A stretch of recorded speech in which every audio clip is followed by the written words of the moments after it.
scene that goes on for about 10 minutes with Tom you and calling Hospital. a fucking cut. Yeah.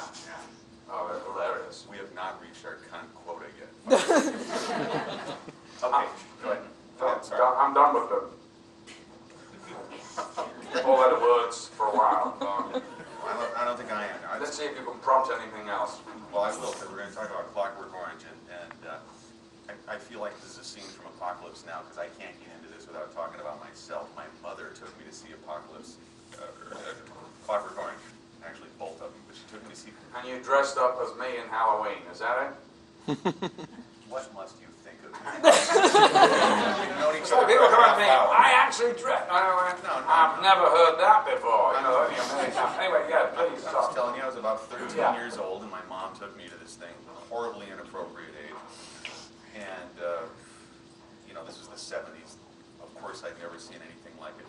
I was cackling through the whole thing. She was sitting there watching through her fingers. And, you know, I chalked this up in part to the fact that I was a young sociopath, but also to the fact that you brought something to this. It's funny. You made it mischievous. It's funny. It's You a made satirical. funny. It's a satirical comedy, and thank you, because you know when it first came out, people sat there in stone silence, and I thought, my God, they hate this movie. I just couldn't believe it. I mean, we made this black comedy. I mean, it's hilarious. A rape to Singing in the Rain? Come on! I mean, all right, I know I've got a weird sense of humor, but Stanley, he was laughing so hard he was actually crying. Did that turn on a whole new generation of musicals? Singing in the I Rain? don't know. 'Cause Probably. I didn't give a damn about musicals before that. I'll tell you, Singing in the Rain's a pretty good one. Wasn't that your idea? It was, yeah, it was. Can you talk about that some? Because where do you go from, we've got this home invasion beating rape scene to Singing in the Rain? Well, I'll tell you, it was not very well written, the scene as was. And we came to rehearse it. Everybody was rather exhausted. And I took the sort of attitude of, well, let's wait and see.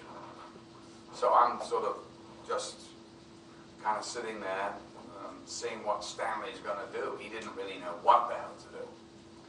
Which was fine. I mean, listen, that's the mark of a great director, knowing not what to do, but when it's time, knowing what to do. So you've got to find it. So this went on for 4 or 5 days, just really basically sitting there watching stuntman, useless, this, useless. And I was just sitting down in this weird house on these steps, and he just came up to me casually and said, "Can you dance?"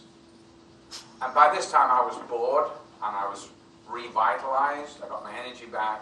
I leapt up and started. I improvised the whole scene, Singing in the Rain, whack, on the beat.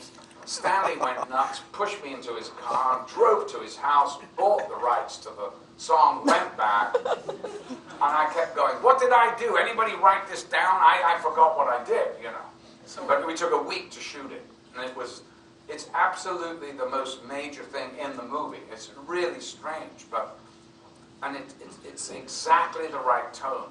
It is a satirical comedy, black, very black, and you know, Singing in the Rain is such a.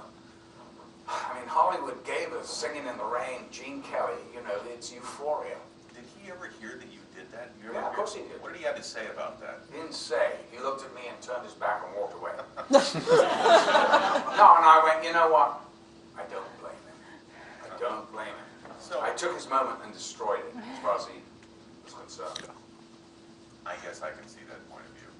So I don't want to get too caught up in minutiae here, but you read about Stanley Kubrick doing take after take after take, like making Scatman Crothers axe Nicholson in the chest 100 times and things like that. And so you're destroying this whole room. How many times did you have to go through that? You know, this is before Stanley had really gotten quite crazy, I think. Okay. I can only remember, well, once we did take up to 52 or something. But not of that scene.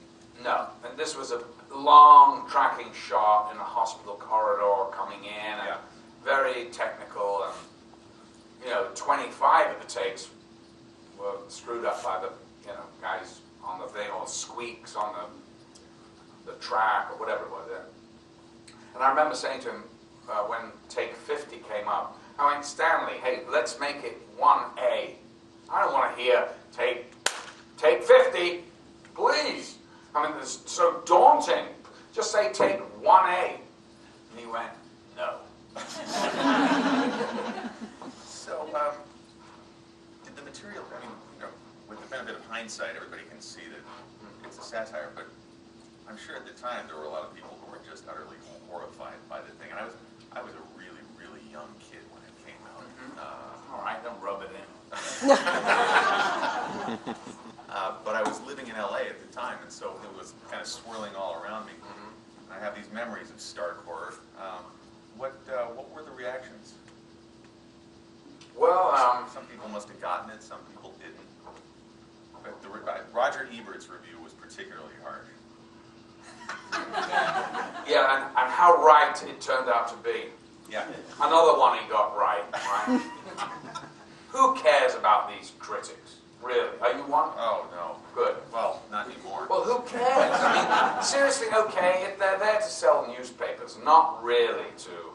most of them are so lazy, Roger, you listening? They just basically crib... He's tweeting right now. They basically crib, what the studio put out, the synopsis of the movie. And you read these things going, this is absolute crap. Having said that, of course I read them, but... because I'm always interested to see what's what. But as an actor, I stopped reading reviews. I think soon after I made, maybe soon after Clockwork. No, I think before that. I don't think I even read any reviews. Okay. I just decided, why put yourself through it? It's too late anyway. The film was made a year ago. It is kind of redundant.